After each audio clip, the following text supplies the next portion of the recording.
Welcome, everyone, to another episode of Tony Talks and Get Up and Grow, where I have conversations with inspirational leaders, influencers, and change makers, people that aren't just doing well in life, but that are also doing good in the world. And today I have the pleasure of having, yet again, gracing the screens and all of our screens for, I don't even know, this is probably the fourth time or fifth. He's a business legend. He is the turnaround expert, founder of Anton Consulting. He's a philanthropist. He's a comedian. He's a leader. He's a speaker. He is also known as the Bald Avenger and the king of the Misfit Nation. And of course, a legend, ladies and gentlemen, in his own mind. Here he is. What's up, brother? In my own mind, baby. That's what I'm talking about. The only thing I care about is being on here more than Joseph McClendon. So but really, that's it. Like, I'll keep coming as long as I'm 1 or 2 ahead of Joseph McClendon. That's too funny, man. That's too funny. But so I don't even know, but obviously you're seeing his name. It's his name, Jason Sisneros, everybody. Jason freaking Sisneros. So welcome, Jason. I appreciate having you on again. Always fun. I've been looking forward to our talk today, and I know that we're going to get into some really good, hard-hitting stuff today that can change some lives and impact some lives. So tell us a little bit, for those who don't know who Jason Sisneros is, give us like a 30, 45 second bit or however long you want. I'm just trying to share this really quick. Here we go. Of course. By the way, thank you for the reminder. I see that Chris is already on there. Hey, Chris. Hey, Kimberly. Do share this video, because if you guys know Jason, this is going to be fire. And if you watch me, you know that I'm not Jason Cisneros, but darn it, I'm trying. You're Tony freaking Rodriguez. Come on. So do share this live stream. It is going to be fire, like I said. Thanks, Chris. Christopher already said that. He already shared. So thank you. So today we're going to be just speaking about. So I'm going to speak about Jason. You know, I already introduced you a little bit, but Jason is one of these people that has just a huge heart. He's been through a lot in his life, growing up in a very challenging home, to say the least, with a very violent stepfather, who he thought was his father, but turns out was not. It was just adopted. He didn't know. It was just adopted. It was adopted father, so to speak. And just a very violent man in very violent ways. And so Jason had a time in his life that he was on a different path than he is now. And at some point he really had an awakening and really came to Tony Robbins and changed his life around. And, there's a big opportunity for everyone to do that. And Jason is an example of someone that was at the lowest. He is an example of what I talk about, getting up, the whole Get Up and Grow movement, the whole growing through what you go through. Jason should be one of the poster children. And actually, many of the people that are on this show are poster children of that, but Jason should be at the top of the poster because he had every excuse to be a statistic. Matter of fact, you kind of were a statistic for a little while, right? But you've grown through that. And now, as the king of the Misfit Nation, we joke, it's a group that he started, and we jokingly say he's the king of the Misfit Nation, but he's the one that started it. And what is the Misfit Nation?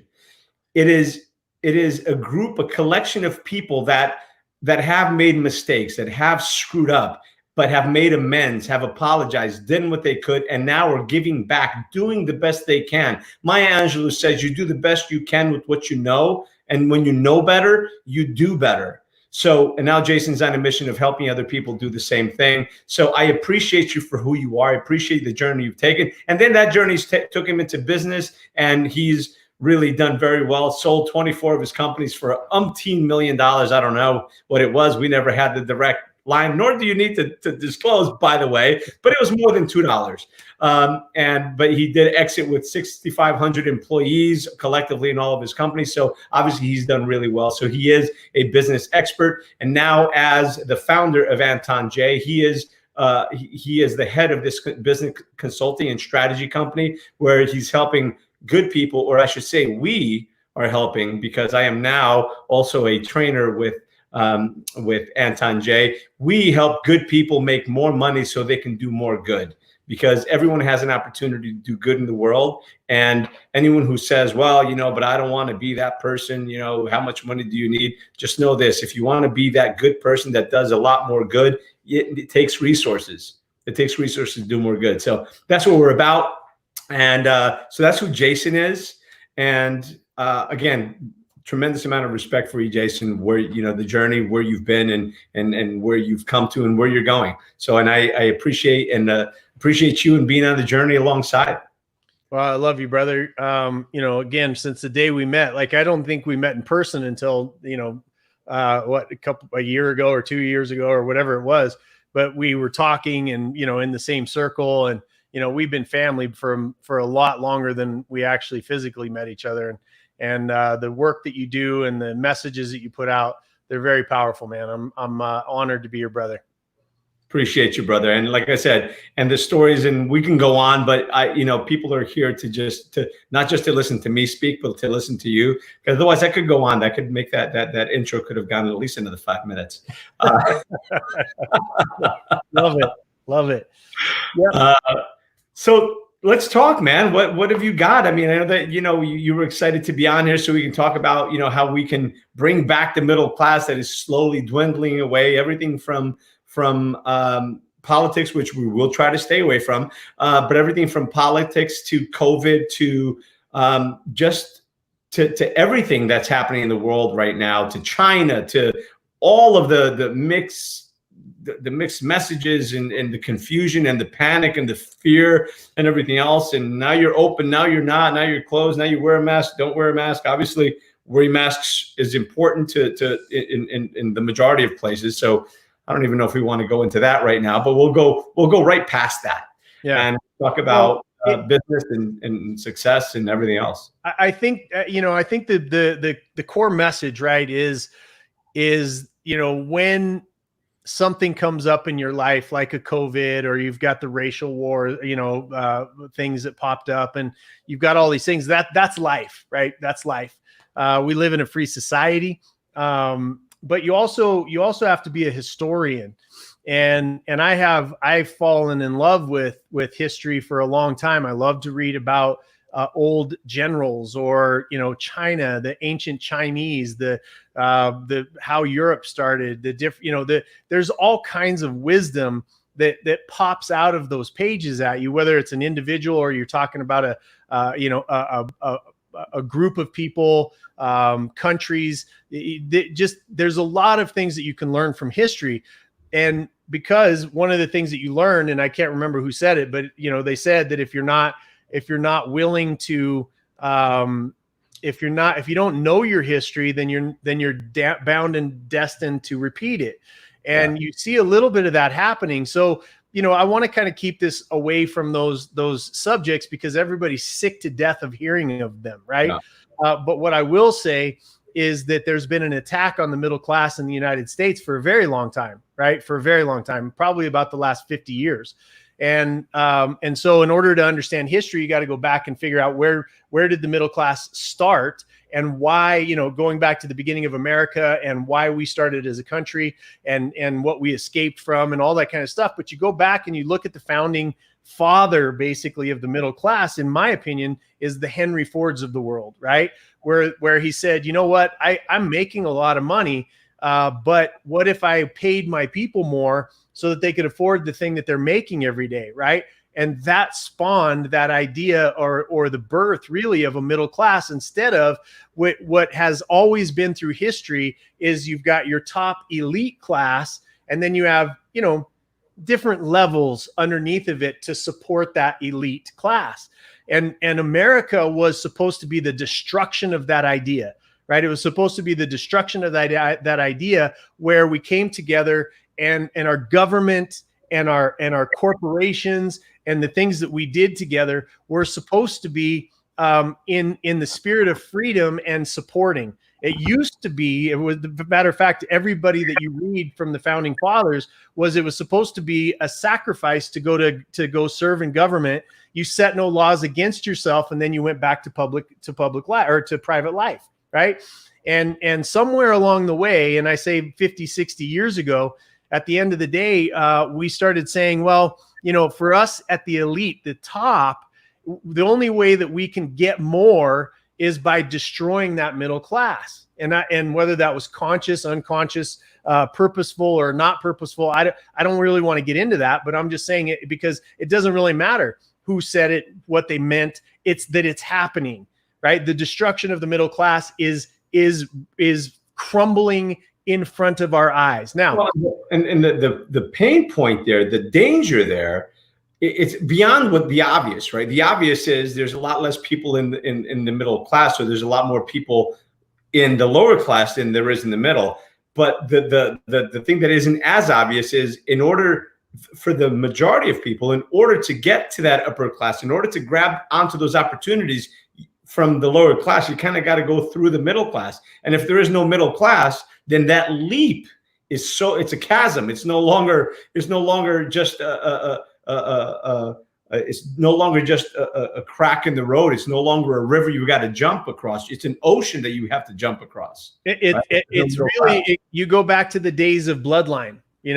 If you are a Bezos, right, then you're going to be successful. You're going to be part of the elite class. If you're a Gates, you're going to be part of the elite ruling class, right? It goes back to bloodlines, which is exactly why this country started in the first place, was to say, you know what, we are all created equal. Now, I understand the slavery and all of the things that we're experiencing now, and that it wasn't equal, but America gets it right, eventually. And as times have changed, there's been a lot of people that have stood up and said, you know what, there's no way, it's immoral to own another human being, right? And so we stopped that practice, and now there's no such thing as a slave owner or a slave in the United States, except for when you get into trafficking and both on the labor side and the sex trade. Now you have that slavery component again, but we're totally ignoring it because we have a bunch of self-entitled people in the United States that have become a professional victim class. We have a professional victim class that has replaced the middle class, right? And so if there's no middle class, then the promise of America goes away. The promise of America, why people, they risk their lives to get here, to go through war-torn countries. They lie, they cheat, they jump rivers, they bring their family, they risk life and limb to get across that little border. And that border that surrounds the United States represents freedom for them, right? Freedom for what? Freedom for opportunity, not freedom and a guarantee of success, but a freedom of opportunity that if I work hard and I put the principles, and principles are unbreakable, they're unchangeable, they're unassailable. They are, once you come in here and you work those principles of success, now I can climb that ladder for me and my family, whatever that means. You destroy the middle class, you are now back to bloodlines. And if you're of the wrong bloodline, you are now not going to have any chance at that better life, right? And you're basically dealing with the scraps off the table of the kings and the queens of the world, right? Now, we're taught that we are all kings and queens and so on and so forth, but let's talk about Bezos for just a second, right? Jeff Bezos, an amazing success story, right? And I have no problem with success. I have no problem with the idea that there's a principle that some people are going to do better than other people. Some people are smarter. Some people are better looking. Some people have a leg up because of their family. Some people are work harder, right? Some people educate themselves. Some people don't. Some people smoke. Some people drink. Some people do stuff that takes themselves further away from the principles of success. And you are never going to change that dynamic in the world. There's never going to be a time when everybody is the same. Never, ever, period, end of sentence. Now, you take a Bezos, though, guess how much that guy's worth? Just take a wild guess. $1 bajillion. I don't know. It's got to be somewhere north of a couple $100 billion at this point. $182 billion as we sit here today. $182 billion. Now, could he could he pay his people more, right? Like I think Costco, the last time I checked into Costco, right, they had a cap on the CEO, and I think he was also the founder. This was a few years ago so this may be outdated, but there was a cap on the income that they could make, and then the rest of it was distributed out according to your position in the organization. Your position was based on your ability to be able to succeed in that role and to add value to your customers and to your business, right? So very, very middle class, fair, and I've kind of coined this term. It's ethical capitalism, right? Ethical capitalism says it's okay if I started it, I risked, I put in the hard work, I should do better than other people, right? Now, but it doesn't mean that I have to get to a place where I have $182 billion. And I'm not beating him up because he's successful. What I'm saying is that he has an organization that is put $182 billion into his pocket and growing exponentially, right? And without the idea or the thought of the lowest paid people in his organization, which have cameras and all kinds of digital stuff watching them. Why? So that they can work themselves out of a job, right? So that a machine can take their place. That is not ethical capitalism, right? That is destroying that middle class. That job will eventually be gone because that person will be replaced with machine learning, AI, and a robot, right? And that's all he's doing. All these people that are working for him in repetitive type jobs are now training the technology that's going to replace them, right? So you move that forward, and whatever it is going to be. It could be good, it could be bad, but as we know, let's step into the other realm that built the middle class, okay? The other thing that used to happen when you had upper class elite and you had lower class. Remember back into Old English times, and what they would do is if you were a servant and you got caught learning how to read, what did they do to you? I don't know, but they didn't like it. They'd probably beat you. Right? They punished you. Now, what happened when the slaves here in America, what happened when they learned how to read? They were punished or killed, right? And so we start talking about, financial and education throughout history. Whenever you've had classes and you've had, elite and lower classes, at the end of the day, it has been the control of information flow. Now, you take Google and you take YouTube and you take Facebook and you take all of these tech companies, which was supposed to do one thing: democratize information. It was supposed to democratize the access, no matter who I am, no matter where I was born. If I could get on the internet, now I have access to the same information of the kings and queens of the world to educate my mind so that I could take different actions, change my behavior, and succeed for myself. Now, what has happened throughout history, the real separation, I want to jump into the race wars right now, okay? Where we talk about the separation between black, white, all this other kind of stuff.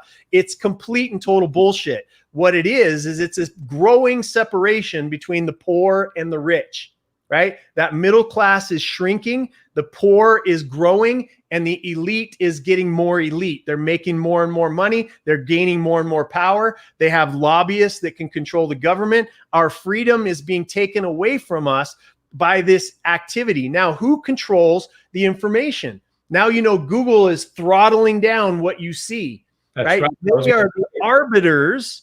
They are the arbiters of intellect. They are the arbiters of information. YouTube can slap something on there and say, this is not, you can't watch this. They can kick people off their Twitter. You can kick people off of Twitter because somebody on Twitter doesn't like the information that they're hearing, right? Because it's a differing opinion. Yeah, that is an important component, because you're absolutely right. Information is everything, but what information are you getting? There's revisionist history. There's bullshit stories. There's, I was having the conversation with Tom while we were away that, in order for a story to be true, only one component of the story need be true. And then they can build a whole story around that. So the problem is that there's so many people that are misinformed because they're being fed the propaganda to funnel people through the narrative of whatever they want to have happen. So they want, again, not to, we had said we weren't going to get too much into politics, but they want people to act and react a certain way. They want a certain amount of civil unrest. They need a certain amount of chaos in order to control the people, right? You can, if you have chaos, again, if you have chaos, you can control information and you control food supply. Now you got a big issue. And obviously, food supply, we've seen, even though we've been very fortunate with this whole situation, that as for as difficult as it's been, it's not been one of those things that you touch something, you're definitely done kind of thing. But that fear of that they're in that's being put into people is a level of control. So with that said, I'm going to pass it back to you. I just wanted to say that because the information that's being disseminated is not all information is the same. We're not all reading the same book. There's a gatekeeper, right? There is a gatekeeper of the free flow of information, right? And that was what the internet was supposed to do. It was supposed to get rid of the gatekeeper so that we had access. I want access. I want to know how Black Lives Matters thinks. I want to know how white supremacist thinks. I want to know what these people are all thinking so that I can understand and make a decision for myself on how we can minimize the both of the sides of the equation, because Black Lives Matter as an organization is as bad as the KKK in my mind, right? Now, the people that are within it and have been suckered into it have been, they're being lied to, and they don't even really care about the Black Lives Matters. If you go through, which I did, and read their entire website, they're for three things. They're trained Marxists. So anybody that doesn't know something about Marxism needs to go back and read that. They're trained Marxists, and they are executing the strategy and the workbook completely perfectly right now, and we're all fucking falling for it, right? Now, number two, they want the destruction of the nuclear family, right? Because if you have a nuclear family, then there's much more opportunity for success. There's much more opportunity for freedom of religion and growth. And then the third thing that people don't realize, and this is out to all my Black brothers that are out there, they don't want any input from men at all, no matter what color you are. Okay. Huh. And so those three things are not widely disseminated. So you take that, what they want to do is they want to pit everybody against each other. They want to tear down the system. They have no replacement for it, by the way, because they want to gain power by chaos, right? So you have BLM, the organization, and then you have people that actually care about Black lives, the Black community, the people that I know, the people that I'm friends with, the people that are really genuinely interested in helping the advancement of colored people, right? And there's a lot of people like me. I'm mixed race myself. But at the end of the day, I get hammered by people that are BLMers because I'm white. That's racist. You know what I mean? Oh, Jason, you can't be racist against a white person. Bullshit. A, I'm not white. And B, yes, it's fucking racist out of MLK's mouth, right? Out of MLK's mouth. So if we start talking about the dissemination of information, and we start talking about these groups that are controlling that information, now you have to talk about the big kicker, right? The big kicker to actual freedom is financial freedom, right? It's knowing and having access to all the information that you need for you to be able to develop whatever path you are on, which is being throttled and controlled. And then on the other side of it is financial freedom. If you don't have financial stability, financial strength, you are at the mercy of those who do, right? And so let's talk about that a little bit.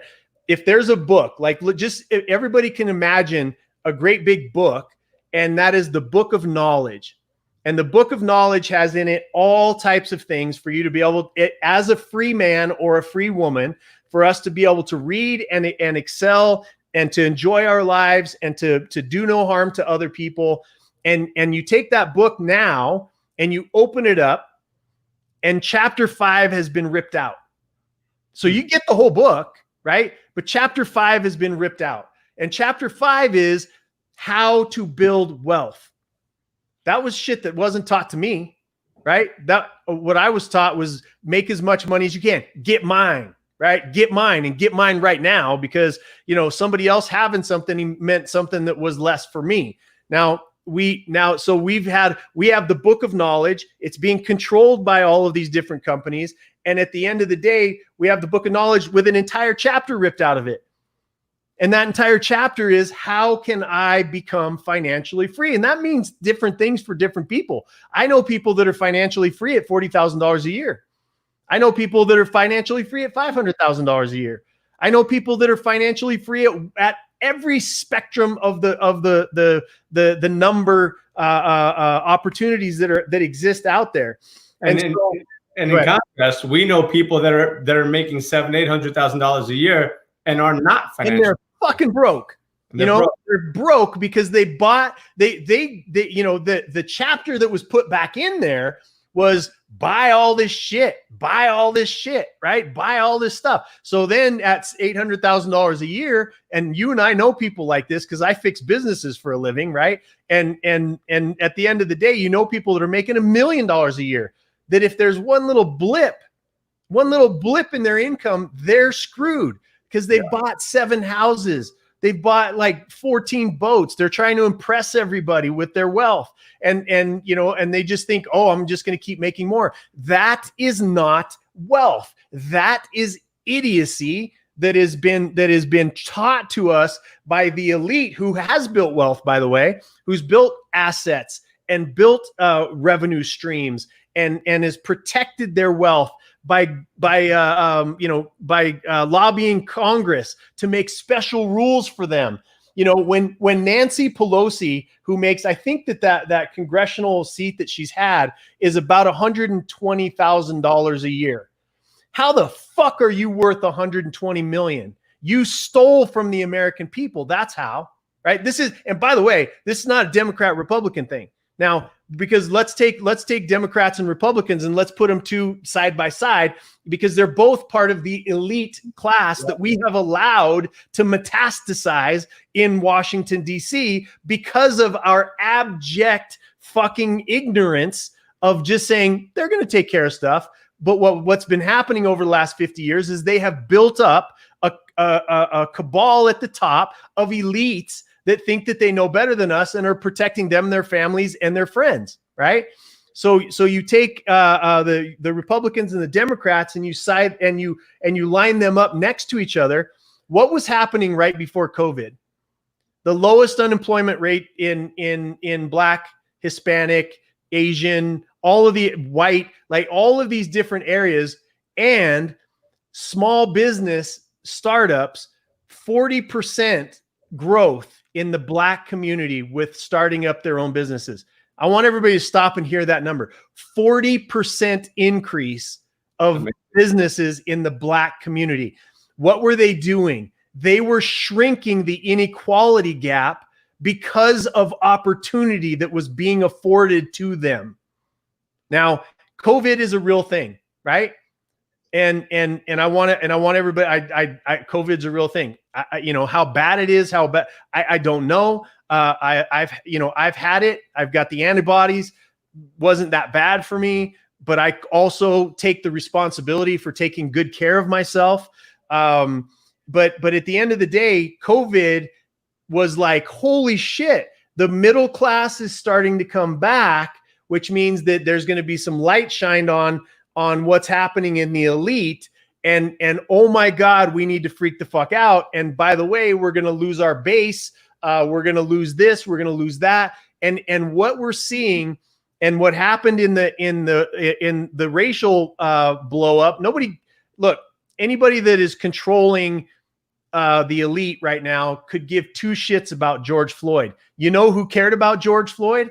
The whole fucking country, except for those people that used that entire environment to separate us and to bring in this, because, at the end of the day, I'm going to say it again. America is not a racist country. It's not a racist country. It's not a racist country. And I don't give a shit who thinks it is. If you do, you have problems in your own self. Look, I've been on shows specifically, right? I have injected myself as deeply as I can into the Black community because I love my Black brothers and sisters, just like I love my white, my Mexican, all of the different things, right? And I've injected myself in there, and I've had conversations, and a lot of times, just like you, Tony, just like me, just like everybody watching this, they have had something happen to them that we connected, happened to be because I was poor, I was a poor white, I was a poor Hispanic, I was a poor Black, I was Black, I was white, whatever it is, we made a connection in our brain that this thing. So I would ask every single person that I was having these conversations with, tell me how you've experienced racism. And they would tell me a story, and I'd be like, oh my God, that is fucking horrifying. Like, how could somebody even think to do that? Like an interaction with the police, or an interaction with a store owner, or an interaction with somebody crossing the street because of the color of your skin, and all of these things. I'm like, that's horrifying. Tell me another story. And they would have another story, but it was less impactful, right? And then I would say, tell me another story. And they would, like, the most I was ever able to get to was about 4 or 5 deep before they said, well, now let me start telling you stories that I heard on the news, or that my grandma told me, or that my mom told me, or that whatever. And it stopped becoming their experience, and it started being the experience of the collective. So all of us can point to 4 or 5 different experiences in our life that really impacted us, that should have never happened, that were by people that had power over us, that shouldn't have abused their position of power, that abused us because they were our mom or our dad, or because they were in our neighborhood, or whatever it was, And all of us have those stories, but specifically when I've been talking in the Black community, they hold those, and now it colors everything. It colors everything as racist. It colors everyone as racist, and it colors every conversation as people being racist. And it's not, this country is not a racist country. There's opportunities, there's laws, there's protection. You know who doesn't have any protection on the books for being fired is a white dude, right? A woman has protection, a Black, Hispanic, transgender, gay. There's protections around all of these smaller groups of people because of people that have taken advantage of others, and taking advantage of others is a symptom of the elite. So when people say white privilege, right, they're saying you think you're better than I am because you're white. I don't think I'm better than anybody, right? I think that I'm a fucking amazing human being, and so should you, right? But I don't think I'm better than anybody. My job here on this planet Earth is to love. And if every single person took that on as their mantra, if they put that on as their shield, and they said, I'm here to love, now it becomes about me serving you. And what the only thing that I need to do for myself is to increase my skill sets, increase my ability, increase my knowledge in how best to serve you, because there's a reward in that, in relationship, in heaven, right? In my bank account, there's a reward for acting correctly. You take somebody like Ben Carson, who is a fucking brain surgeon. And people call him Uncle Tom, and they tell him, blah, blah, blah. Clarence Thomas, the highest court in the land, but he's Black and he's conservative, and that doesn't make any sense to anybody. Yeah, that's the challenge right there. If you're conservative, then you've got to be an enemy, which is weird. Listen, for what it's worth, and for anybody that's watching, the challenge with our country is that it's a 2-party system. It needs to be at least a 4 or 5 party system in order to get any kind of representation, because there's only 2 people. And, it's almost like government contracts. If you've ever had to deal with the government contract, the players that are in the game is like this. Listen, Jason, I know we're at opposite ends, but this time we're both going to go really higher. We're the only 2 horses in the race. So you're going to go higher. I'm going to go lower. So this time you get it. And next time I'm going to go higher. So it's never the best price. It's prearranged with the players in the game. And that's the unfortunate reality. That's the problem with the two-party system. Those guys are all in bed with each other. You know, let me tell you something, because this is an important point. It's not a two-party system anymore. It's a one-party system, and it's not red or blue. It's fucking green. Yep. Dude, you couldn't have said it better. That's why I don't even like the whole green party, because it's already a green party. It's green. It's money, right? Or Bitcoin or digital. They won't even let you have money anymore. You want to talk about controlling the masses and taking away your privacy? Keep going to fucking Bitcoin, and actually they protect your privacy, but keep going to digital. Keep letting them take away our cash. That's all your privacy. That is a sovereignty in and of itself that's being taken away from us, right? Yeah.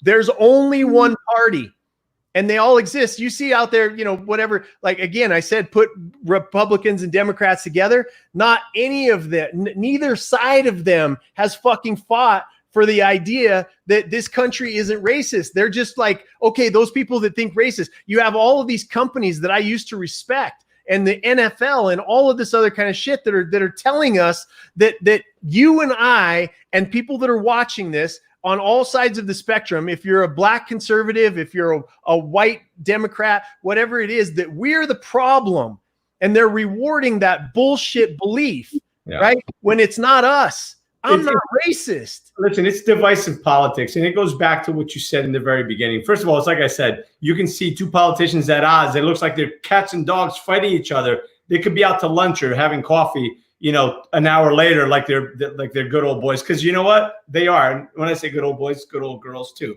The reality of it is, you said it in the very beginning, this country was not designed. There was never supposed to be a career politician. There was never supposed to be a career politician. These people are just there to gain power. And I'm not going to pick on who, and you already mentioned one person, but there's plenty of people that went into office, and they could barely pay their mortgage. And they come out of office, public service. Oh, I could make more money in the private sector, but I'm in public service. So, but yet you go into a $150,000 job and you walk out 25, 30 years later worth 50, 60, 80, $100 million. That's a problem. Granted, you have access to certain information, which I think is wrong, but the reality of it is, and I promised my wife, sorry, that I wasn't going to talk politics. And again, this isn't really politics. It's not really politics. This applies to both. There should be no more than 2 terms. Two 4-year terms. I don't care if it's Senate, 6 years, 2 4-year terms. And you don't get a salary for life. You don't get park insurance for life. You don't get any of that shit. Like, it's supposed to be a sacrifice. For the people, or by the people, for the people. Meantime, these people go in, they lose complete touch with what's actually going on in reality, because they're now sheltered from what's actually happening in the world. And so I think that it should be like this. You want to come, for 8 years, that's all you got. You want to come back in, you've got to be out for at least 10 years and not be a lobbyist, not work for any political thing. Go back to work as a doctor, as a dentist, as a contractor, as a store owner, wherever it is that you came from. Go back, be with your constituents and the people. Go back into society and come back later if you feel so compelled. But to go into politics, listen, Frank Lautenberg, he was one of the longest standing politicians, right? He was in politics for like 180 years or something. I'm not sure how long it was, but I'll just say this. He retired, and then the next cycle he went in again. And the reason he went back into office is, and this is the rumor, but I believe it's true, is because people weren't calling him back. And when he called for get a reservation in a restaurant, they wouldn't clear the schedule for him. So because he wasn't getting the respect he thought he deserved, that he was entitled to, he went back into office. And of course, he died in office, as everyone expected him to. And then another politician came in and swooped up and picked up the reins to do the same again. But the reality of it is, 2 terms. That's it. That's it. You want to end systemic. I don't believe in, I don't believe in systemic racism, but you want to end it, right? What people think it is. And there is some validity to it, but it's systemic from the 2 parties. right? They want us fighting against each other, right? They need the black vote, or they need the Hispanic vote, or they need whatever. And they lie to them every fucking 4 years, and they don't do shit about it for anybody. And then they're voted back in because they draw little red lines, right? They do this little districting thing to say, oh, this person voted for me. And then they take a left at my house and they go right, because the guy across the street voted Democrat, and they go up the street on the 4 sides that voted Republican. This is bullshit, right? This is total and complete bullshit. And so if we, the people, are going to take back our government. Now, if you want to burn down a system, you burn down the system that is destroying the middle class, right? We become the party of the middle class because it solves all of the problems. It allows the freedom that our founders saw for this country, right? And even in their time, they saw way ahead of it. And you have the rebuilding of the middle class. You have term limits. You stop redistricting, and you stop redlining, and you stop all of this shit that is to keep the person who's there in power. And all of that red line is that they guarantee that vote. That's how they keep getting voted back in. It's rigged. Yeah, there's a push now to get rid of the electoral college so that the popular vote can. Oh my God, what a disaster! But the reason that is, the reason that is because usually the people that have more time to vote are the ones that go out and vote. I guess we'll say it that way, right? And that's which means the dumbest constituency, and they bust them. If you're getting government cheese and government milk, you're not going to kill the cow, right? You're not going to kill the cow that gets you the milk. So anyway, just kind of going back to it. I mean, look, it is a systemic problem, and we can start just by a couple of years ago. There was a movement called GRIP, get rid of incumbent politicians. That's it. And listen, I'm okay with the second term, because if you only have one term, people just wait you out. So I'm okay with the second term, so you can really make shit happen. I'm okay with 2 terms, but beyond 2 terms, I don't care how good you are, how pretty you are. I mean, listen, you just can't be a career politician. And if there's a career politician on here watching, yeah, we're talking to you. Of course there isn't, because we have too much common sense. They wouldn't get themselves dirty with our conversation, because we're just fucking idiots that don't know anything. Now, it's hilarious, and here's the thing that proves my point. I started saying, during COVID, I said, look, as soon as people get tired of COVID, they're going to go to the next thing, right? They're going to get bored, because there's this group of human beings that are keyboard warriors, and they feel so guilty about who they are, and blah, blah, blah, blah, blah. And they want to be seen. Virtue signalers can kiss my ass. Okay. Both fingers, because at the end of the day, they don't stand for shit. All they're doing is posting stuff out there for themselves to look good. And when somebody like me has an actual opinion, I get called all kinds of names. I get death threats. I get, I get death wishes. I can't tell you how many people wanted me to die of COVID because I was asking the question, what's the death rate? Right? Just asking the question. Right. And then I actually researched, and I said, okay, well, masks stop stuff. So I actually found the guy that actually does the research on masks and uncovered 10 years worth of data on masks that shows that they don't fucking work. Now, you can have the idea that COVID is real, and you can also show and see that the fact that masks aren't protecting you or protecting anyone else. They're not doing it, which is why, your wife works in a hospital. Do they wear a mask and that's it? Well, that's a whole. No, I'm telling you, I'll answer the question. It's no. You have to double it up. You have to have N95. You have to have a fucking face shot. Your hands have to be, and every person you touch in every room you go into, you got to change that shit, right?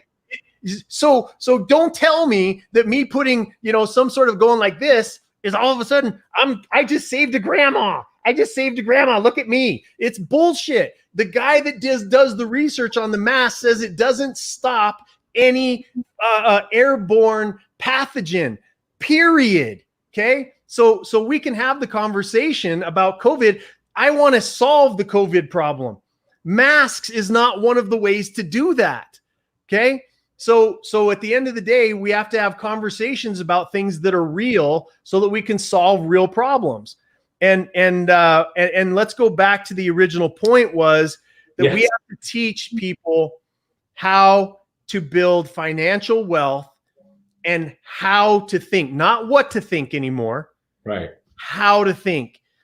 Right. And we have to free the slaves, right? That we have to free the actual slaves. There's 20 to 30 million slaves today, right now, today, as we breathe. There's 20 to 30 million slaves. That's more than the entire history of the transatlantic slave trade. They're today, you know what? They happen to be Asian. They happen to be children that are abducted. You know, when we do the rescues in the sex trade, right? It's 90% of those are little girls and little boys of color, right? Because they've been forgotten. They're being abused. And that's actual slavery. And you take, Capper Dick, who's standing in front of his Bugatti, which is a $300,000 car, in front of his $5 million mansion.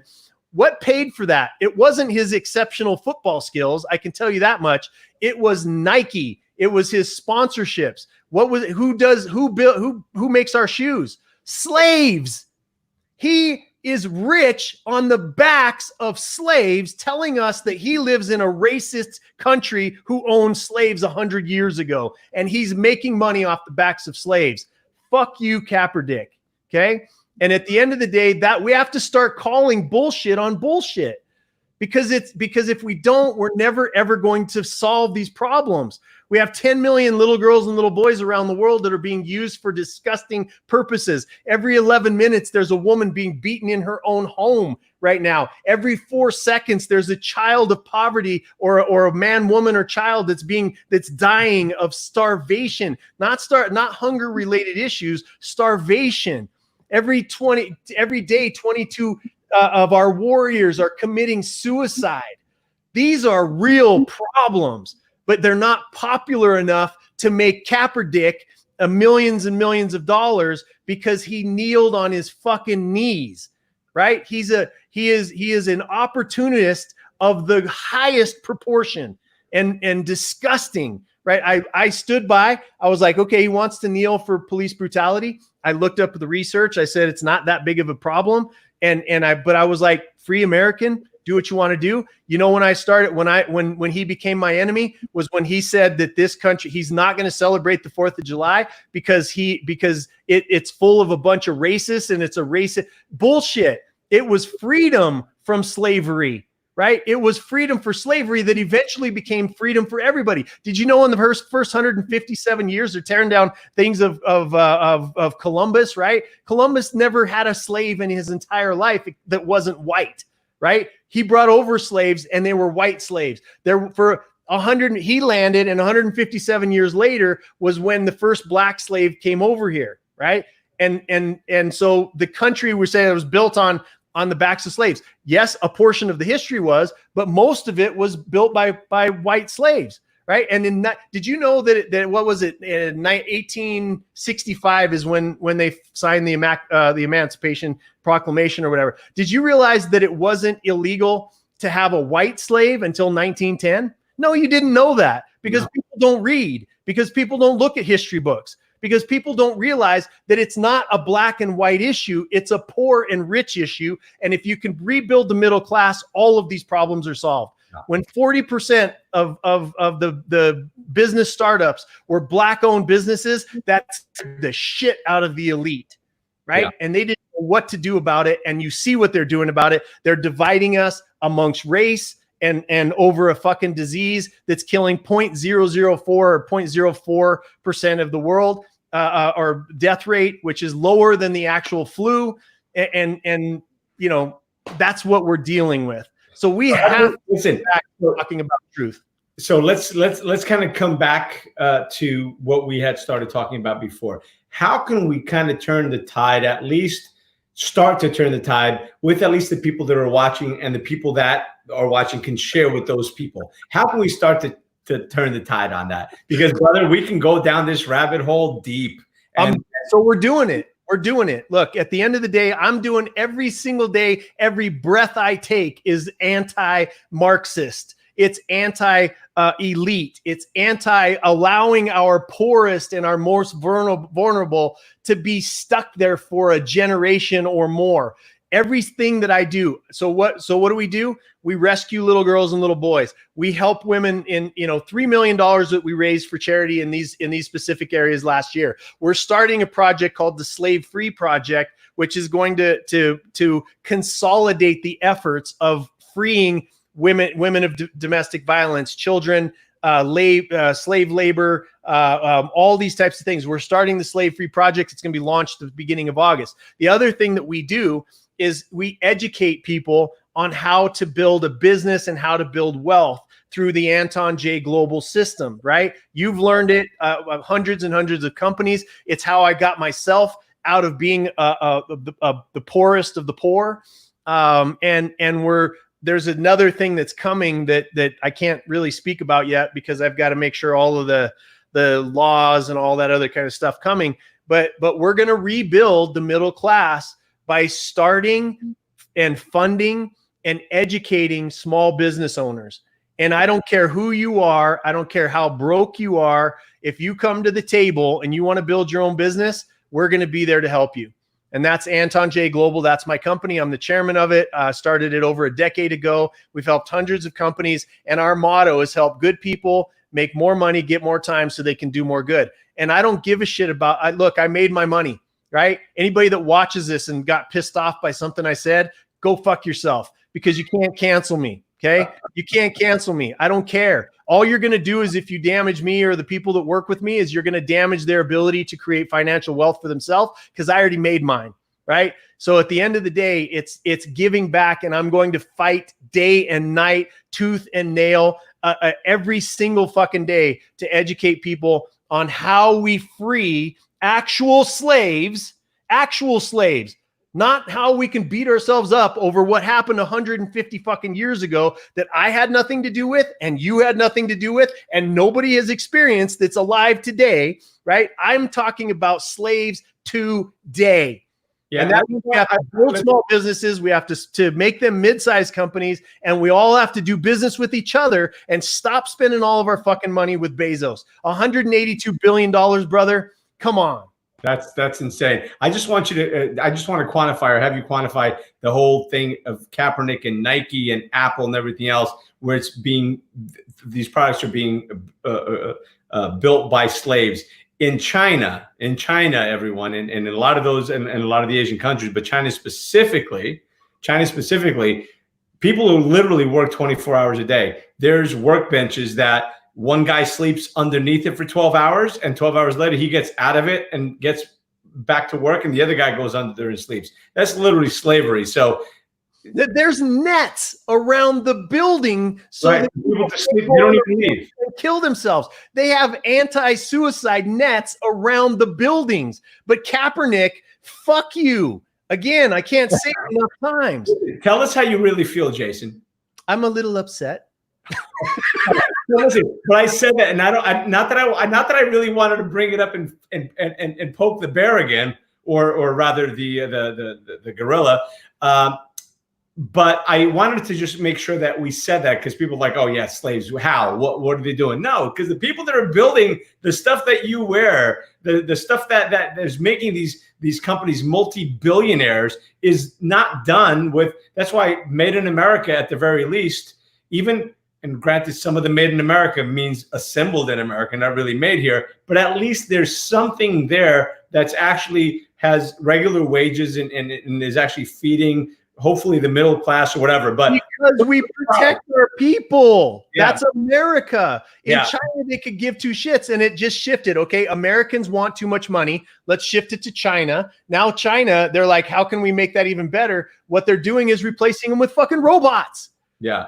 The madness has to stop. It has to stop. And by the way, I want to also say, and yes, Europe, I know everyone who's watching from Europe, that's not you guys, everyone that's watching from other countries, I'm not talking about that. We're talking specifically about China and really other places in the world that are like that as well. But that's where the the slavery is really there. And I just want to quantify that, because people are like, really? How does that, what does Kaepernick and Nike have to do with it? Well, it's slave labor that's really doing this. That's a couple of dollars a day, and literally there are people killing themselves just to get out of there, and they're keeping people from killing themselves because they want them to keep working. So that is slavery, right? So I just wanted to quantify that. Disney just stepped into the thing too. They're sponsoring Kaepernick. Like, I mean, as soon as I get done watching the Tangled miniseries, I'm deleting my Disney Plus app. Yeah. You didn't know? Do you know what Tangled is? It's the story of Rapunzel. I love it. I love it. I haven't watched it. I guess it's something I've been and to my utter everlasting shame, I watch it by myself and not with my 8-year-old daughter. No, that's funny. That's funny. I thought you were watching with your daughter. Listen, I'm gonna have to remember that. Save that one for later. So we have education, right? Educating people on money, educating people how to run a business properly, how to start up a business, how to protect your business, how to have set proper parameters and standard operating procedures in your business, and again, the right corporate structure. And there's so many things, there's so many places where we make mistakes, and again, I just took the class, I just learned from you for a week, and there were things that I thought I knew, and I'm like, damn, I forgot about that one. Damn. I know my shit, bro. I know my shit. And the reason why I know my shit is because I never had, banks wouldn't lend me money. They shouldn't have, by the way, because I was not a dependable fucking risk, and I had no rich parents. I have had to scrape and fight and fight for every single dollar that I've ever made. Right. And at the end of the day, I put all of that shit into a 12-week course. And then we also use it to help organizations that are struggling, as you know, right? And that's what we do. Like, I want to democratize the information about how to build a business. And the only way that I figured that out was kicking fucking doors down. You know what I mean? I had to kick it down. I'm like, how does finance work, right? Oh, how does operations work? Oh, this sales and marketing thing, how does that work, right? Oh, culture and training, how does all that work? And I fought and I scraped and I pieced together and I failed and I went bankrupt and I started another business. I went bankrupt and I started another business. I went bankrupt. And every single time I was learning, because I said, if one person has built a successful company, then I can do it. That's it. And I did that. And now I have the formula. That's it. It's beautiful. Helping people get up and grow through their business, baby. Go through life. Look, and I think that's brilliant. So as part of the initiative, I know one of the things that you're going to be doing is you're going to also be giving and helping people through scholarships and through helping take people through this. And I'm excited to be part of the journey and teaching people what I know and also what I've learned, because I've made a ton of those same mistakes myself. I have. I told you I probably should have gone bankrupt once or twice. I was just too stubborn to, and I just, sucked it up and filled the holes however I had to. But that's how you learn when when the system isn't set up to teach you how to do it, which it's not. Our school system, everything is set up for a working class, to work on the farm, to work in the factory. The bell just rang. Oh, time to go to lunch. Oh, time to go back and push the buttons. Oh, time to whatever it is. So we certainly weren't taught that in school. And, again, look, school of hard knocks, and you learn the hard way. And sometimes those are the lessons that are best learned. But now it's time to give back and to share and to help guide people along the way. And it's not about black or white, it's about everyone, because we're all people. At the end of the day, we all bleed red. We all bleed red.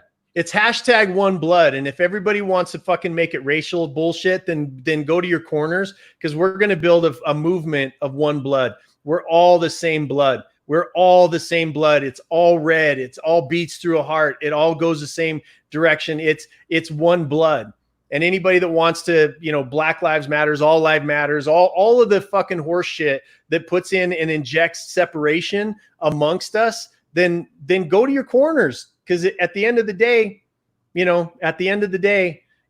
there is hatred has never won.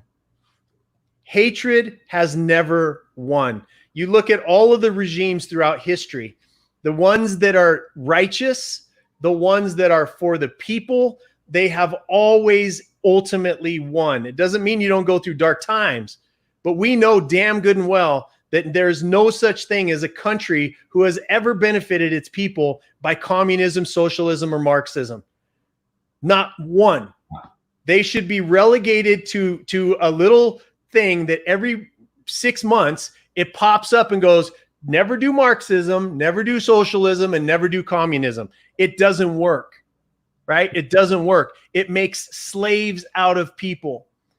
Ethical capitalism, rampant capitalism as we see it today, does not work. Ethical capitalism. And history has shown us enough examples of what ethical capitalism looks like that we can repeat it over and over and over again to continue our progress, to help the most vulnerable, to support and build a high-class, a high-performing middle class, so that there's always opportunity, not just for us. This world is full of a bunch of selfish bastards who want their 15 minutes of fucking fame on social media, and that's all they ever care about. That's all they ever want. Look, you've got to start living for future generations, assholes, right? That's what our ancestors did. The reason why you can get on here and you can talk and say the things that you want to say, and you can hate Donald Trump and you can hate Barack Obama, or you can hate on anybody, is because your ancestors had a giant set of fucking cojones and you don't. That's so true, man. Listen, at the end of the day, it really is social responsibility. It's social entrepreneurship. It's knowing that together we rise. The tide rises all boats. Stop thinking that, stop trying to stop the tide. Stop trying to go against, principles. You can't go against principles. No, listen, we've all heard this moniker, I guess we'll call it. United we stand, divided we fall. United we stand, divided we fall. And think about what's happening now. It's divisive. It's about dividing us as a people, and that's where we wind up losing our power. So just remember that. Whenever everybody tries to say something that's divisive, whatever, just think reasonably. Don't react. Respond. That's what I just wish people did that. Instead of reacting, that they would respond. And this comes from a guy that used to react all the time, and I'm sure at times react, but I really try to respond. So I think responding is really the way to go. So, if we just have a little bit of social responsibility, because we all have social responsibility. We have the responsibility to show somebody the way. If you figured out how to hack the business world, how to make shit happen and do it right and make it easier, then you know what? It is your social responsibility to share with someone else, because you're only one man, you're only one company. There's billions of people in the world. You can't eat all the cake. You just can't. Look, at the end of the day, can we figure out innovative ways to feed everybody, to house everybody? Absolutely. Or should we be thinking about depopulation? Of course we have. Listen, we burn crop to control the price of crop and to control the price of food. We burn and destroy resources. Yeah, it's about distribution, control, and power. Like we've been all over Africa. I can't tell you how many times that there's been times where your life is threatened because you're about to feed an entire village, and now they don't have control over those people for that amount of time. Control the food, control the people. What would you not do to feed your daughter if she was hungry? Yeah, I'm just telling you, everybody's in fucking trouble. If my daughter's hungry, I'll do whatever it takes. Right? Because you know what they say, and this is where the people in power don't think things through, because the most dangerous animal in the world is a desperate human. And when you take people a human who has nothing to lose, right? Well, desperate human. He's got nothing to lose. He says, my daughter's hungry. My kids are dying. They're desperate human. And when you kind of push things listen, the pendulum is swung so far one way, it's scary what might happen next. And listen, it's up to each and every one of us to make an impact, to make a difference in our own lives and the lives of our family, educate our children. It's not okay to educate, to put hate into them. It's not okay to tell them to educate our children. It starts at home, then it goes to our community, it goes to our town, it goes to our state, it goes to our country, it goes to our world. That's how you change the system. is that grassroots movement, but it starts with us. It starts with you that are watching. It starts with maybe sharing this video, which I know there's going to be a lot of people that are pissed off at this video, but hey, this is what happens. I'm used to people being pissed off at me, but you know, in that realm, I've got children that I can't wait to go spend my weekend with, and so I think we're at our hour anyway. But so you know, I love you, brother. This is one of those shows that people are going to either get pissed off at, or they're going to start to think, and how we want people to take action. You know, pay attention. Obviously, Misfit Nation is where we all gather, right? And you know, we say I'm the leader of it, but there's many other people that are in there that are leading and contributing, and you're one of them. And we love your posts. You know, the Get Up and Grow posts.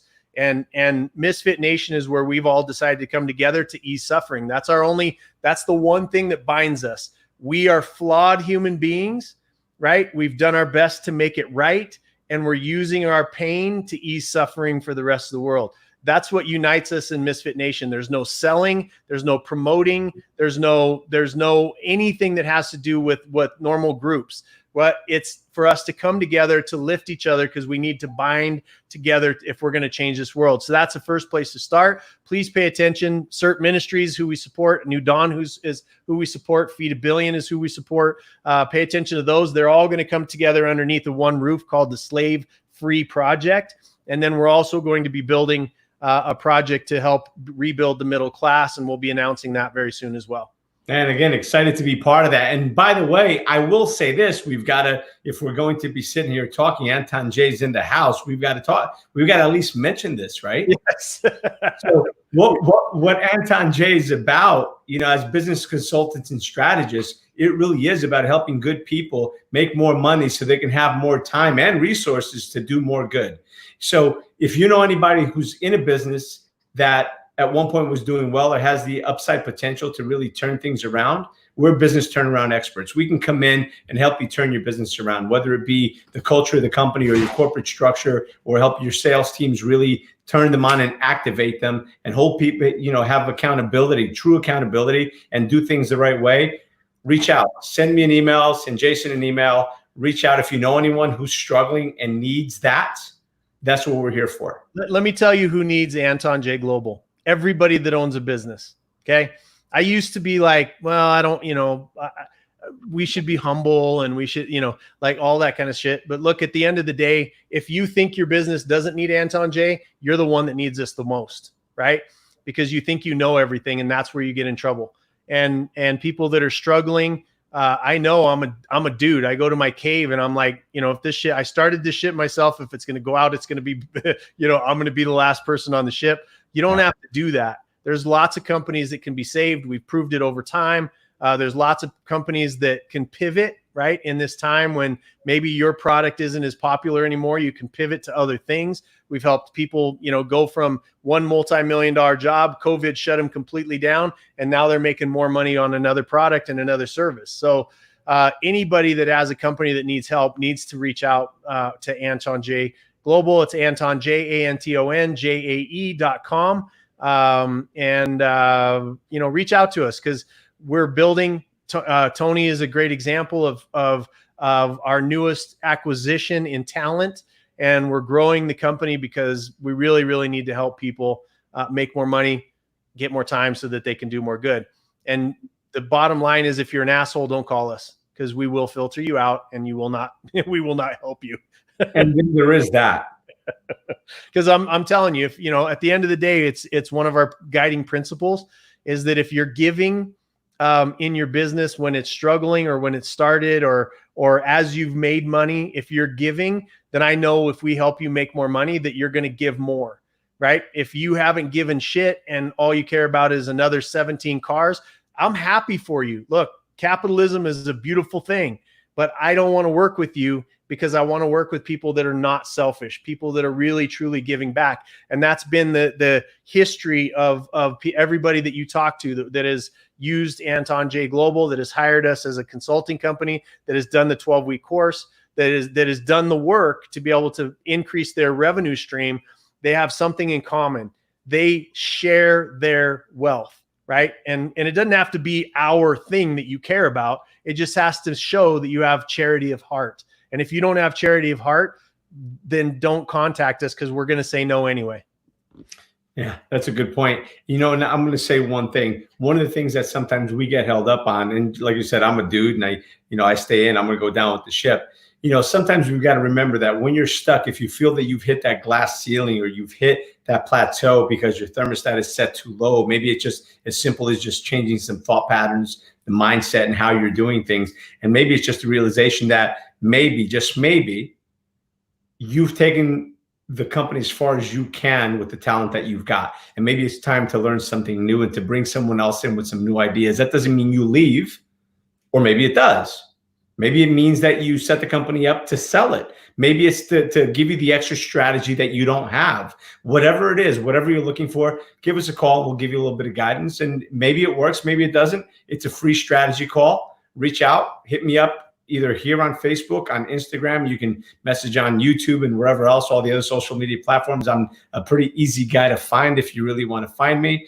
And again, for those of you who've watched this and you've gotten value from this, or you were entertained, because it was, I think, both educational and entertaining, and aggravating for some, I'm sure, feel free to tag whoever it is that you want, share this video, and invite people to the show. You know what? I am going to have you, because this show went kind of in a different direction today. I am going to have Jason back so we can just talk a little bit more about business. And even if it's to talk about balloons, as long as I'm ahead of Joseph McClendon, that's all I care about. I'm going to have to message him, and I'm going to take that little sound clip and I'm going to message him with that. Yeah, you have to let him know. Joseph, I love you with all my heart. You're an amazing human being. But I'm always going to be on this show more than you.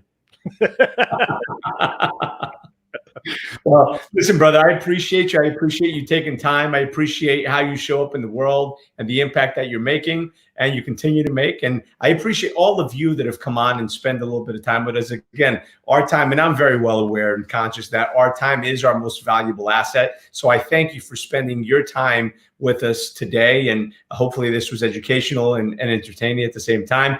Jason, thank you again for joining me, brother. And again, I just want to remind everyone, as I do every single time, that life is not about how many times you fall. Neither is business. It is not about how many times you fall. It's about how many times you get up. You fall down 7 times and you get up 8. And it's when you fall that you learn, when you get up that you grow. And every single time you fall, you have an opportunity to get up and grow. And grow we must. I appreciate all of you. Thank you for watching. Thank you for being here. Thank you for spending a little bit of your Friday night with us. I appreciate you.